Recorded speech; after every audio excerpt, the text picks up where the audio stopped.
गोजोन फुंबिलि लोगोफोर, नोंथांमोनखौ बड' एसएम आपडेटनि गोदान रादाबाव बरायबाय। मिजिंथियो गासैबो गाहामैनो दङ। दिनै नोंथांमोननि थाखाय गोदान खौरां लाबोदों। अन्नानै भिडिअखौ जोबजासे नायलांदो। सेथि खौराङाव दं बिटिआरनि सुबुंफोरनि थाखाय जारिमिनारि सान। मैया मिरुनि नखर मन्थ्रि अमित शाह बिथाङा आसामनि गिबि मन्थ्रि हिमन्त बिश्व शर्मा बिथांनि नुजाथिनायाव तामुलपुराव तामुलपुर मेडिकेल कलेज लोगोसे 430 गं बिसना थानाय हस्पिटालखौ गायसनलांबाय। बिटिआरनि सावस्रि बिफाननि दिनैसिमनि बयनिख्रुइबो देरसिन बिहोमा। बिटिआरनि गोदानै जिल्ला दाफुंजानाय तामुलपुर जिल्लायाव गायसननो लानाय मेडिकेल कलेज आरो हस्पिटालखौ मैया मोनाबिलियाव भारतनि नखर मन्थ्रि अमित शाहया गुवाहाटी शंकरदेव कलाक्षेत्रनिफ्राय डिजिटेल अनलाइननि जोहै बेखेवना होबाय। बेखेवनाय हाबाफारियाव आसामनि गिबि मन्थ्रि हिमन्त बिश्व शर्मा, आसाम एसेम्ब्लिनि बुंथिगिरि बिश्वजित दैमारी, बिटिआरनि चिफ प्रमद बर' आरो गोबां गेदेमा सुबुंफोरा बाहागो लायो। नैथि खौराङाव दङ उदालगुरि जिल्लानि अरां पुलिसआ बे हाप्तायाव गोबां ओनसोलाव अपारेसन खालामनानै गं 13 खावनाय मटर साइकेलजों लोगोसे सासे सुबुंखौ खानो हादों। अरां पुलिसनि बे गोग्गाथाव जाथायखौ अरांनि रायजो राजाफोरा बाख्नायदों। अरां पुलिसआ मोनथिहोनाय बादिब्ला गोबाव समनिफ्राय अरांनि खाथि खाला ओनसोल धनस्रीघाट, गेलाबिल, फावरिपेटा, दफ्लाफुटा, हाबिगाव बायदि ओनसोलनिफ्राय सम सम जाबाय थानाय बाइक सिखावा पुलिस आरो रायजो राजाफोरनि मेगनाव हाद्रि सारनानै दुंहाव थासारि सोमजिहोबाय थादोंमोन। दा उदालगुरि जिल्लानि मस्ट वान्टेड होननानै मोनथिजानाय माजबाद पुलिस थानानि सिङाव थानाय नमाथि गामिनि गकुल गरुंनि फिसाज्ला मनज गरुं एबा बाबलुखौ खानायनि उनाव बाइक खावनायनि जाथायफोरा सोराङाव फैयो। पुलिसआ फोरमायनाय बादिब्ला दुथां मनज गरुंआ बे गं 13 बाइकखौ खावनानै 10-20 रोजा राङाव फानोमोन। दुथां बाइक सिखाव मनज गरुंआ बे जाथायजों लोगोसे आरो गावजों गोबां लोब्बा थानाय दुथां सुबुंखौ मोनथिहोदोंब्लाबो दासिम खारखोमानानै दं होननानै मिथिनाय जादों। बिसोरनि हेंथायै नागिरनाय हाबाफारिया सोलिगासिनो दं आरो थाबैनो खानो हागोन होननानै खौरांगिरिफोरनिसिम मोनथिहोयो अरां पुलिस मावख'गिरि दीपक दासआ। थामथि खौराङाव दङ उफ्रा बिसायख'थि 28 नं गसाइगाव बियाबाव इउपिपिएल दोलोनिख्रुइ बिजेपि दोलोनि देरहानायनि गोहोमा बांसिन बुंदों उइलियाम नार्जारी बिथाङा।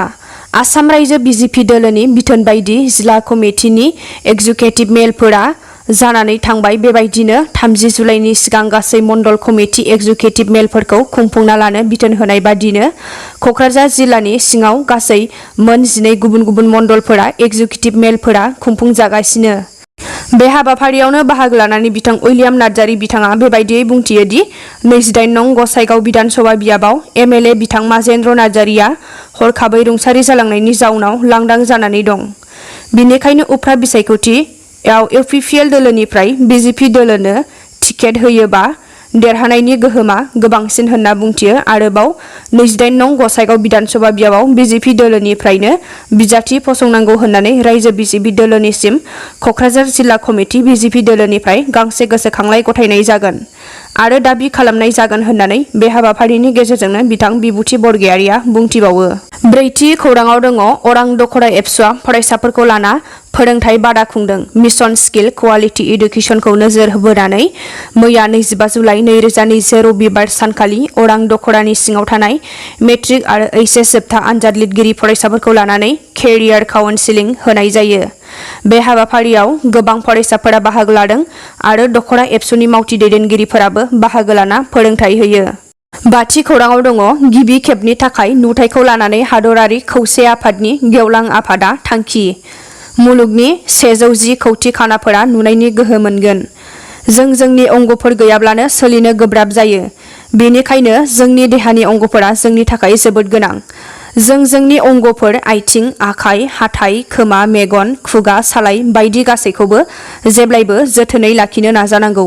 खोमाया गाज्रि जायो एबा खोनायाब्ला जोंहा सोलिनायाव बेसेबां जेंना जायो बेखौ बेंगा एबा बिंगि मानसिफोरासो मोजाङै मिथिगोन।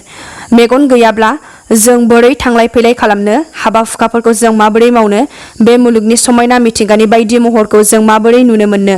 दायो हादरारि खौसेथिनि आफाद एबा इउएनअ'आ बांलादेशनि राष्ट्रदूतनि थांखि दैखांनाय बायदियै नुनाय गोहो गैयै सुबुंफोरनो नुथाय होनायनि थाखाय मोनसे गोनांथार थांखि लायो आरो बे थांखिनि गेजेरजों बुहुमनि 193 हादरफोरनिफ्राय 200 कौटि नुथाय गोहो गैयै सुबुंफोरनि 110 कौटि सुबुंफोरानो नुथाय गोहोनि मुलाम्फा जागोन होननानै मिजिंथिदों। द'थि खौराङाव दं मानास मावजि गेन्द्रि इक'टुरिज्मआव ससाइटिनि सा 48 सोद्रोमानो 6 दाननि जानाय आदार रानदों। हादोराव सोलिबाय थानाय कभिड-19 बेरामनि थासारिनि थाखाय सेरेनिटी ट्रास्टआ वाइल्ड लाइफ ट्रास्ट अफ इन्डियानि गेजेरजों मैयानिफ्राय 6 दाननि थाखाय मानास हादोरारि हाग्रामा रैखाथिनि खामानियाव मुखुब थानाय गावसोमारि आफाद मानास मावजि गेन्द्रि इक'टुरिज्मआव ससाइटिनि सा 48 रैखाथि सुबुंनो जानाय लोंनाय आदार राननानै होनाय जायो।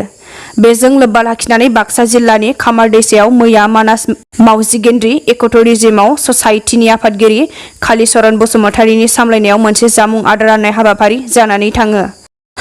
WTIनि सामलायगिरि थामहिनबा प्रजेक्टर मासिगिरि सनातन देखाया मानास मावजि गेन्द्रि इक'टुरिज्मआव ससाइटिनि सा 48 रैखाथि सुबुंनो जामुं आदार राननाय हाबाफारिखौ जागायजेननानै बुङो दि मानास मावजि गेन्द्रि इक'टुरिज्मआव ससाइटिया मानासनि मोनसे जायगा फसंथान।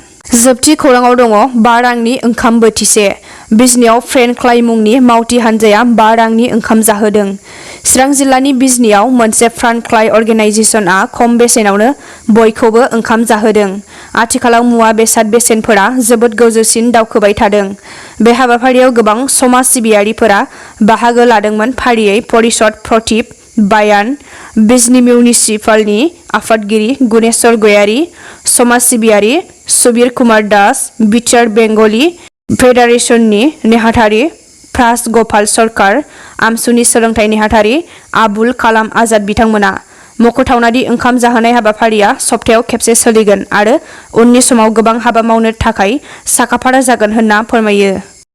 रादाबा एसेनोसै लोगोफोर आरो रादाबखौ जोबजासे नायनायनि थाखाय साबायखर। अन्नानै भिडिअखौ लाइक, कमेन्ट आरो शेयार खालामना लोगोसे नोंथाङा चेनेलाव गोदानबा साबस्क्राइब खालामना बेल बटमाव थुना अलाव होनानै ला जाहाथे उननि समाव आं गोदान बर' रादाब लाबोयोब्ला नोंथांमोनहा सिगां नायनो हानाय बायदि। गोजोन्थों।